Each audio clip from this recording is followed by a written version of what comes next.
Well, BYOD was the first phase where IT managers had to get their infrastructure up to so it could cope with the data that was being used on there and was flying around their network. So obviously IT managers had to make sure that their infrastructure was robust enough and to make sure that there were no security breaches. So obviously the policies and procedures had to be written up, and with wearable devices and wear your own device, now those are going to have to be revisited and made sure that they're sharpened up for that technology, which is the next big thing.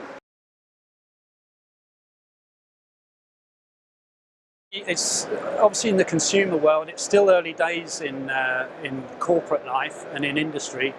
The public sector will probably be one of the first to adopt, or the health sector. But at the moment, we're not seeing any real any one industry that have adopted wear your own device yet. It's still in its early days, but the key thing is that it will be adopted. It's going to happen. Now the Apple Watch are going to be bringing out their new sexy device. Of course, they've got a lot of brand loyalty there, and there will be a lot of people wanting to wear these devices, and that will force the issue for those individuals that want to use those devices in their work environment. So,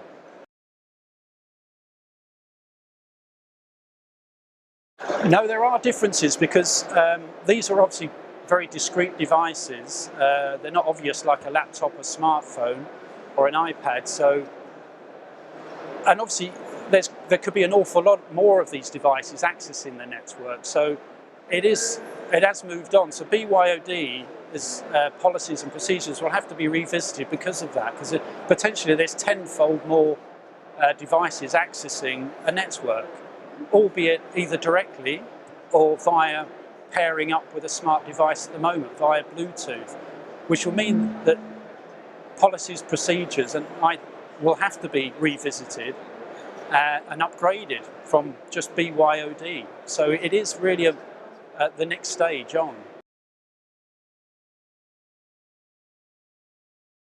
Yeah, they're the obvious ones from a security point of view, from corporate data leakages as well as personal privacy issues.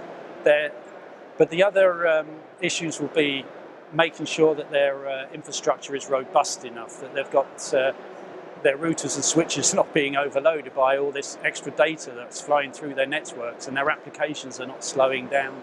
So there's quite a few challenges ahead.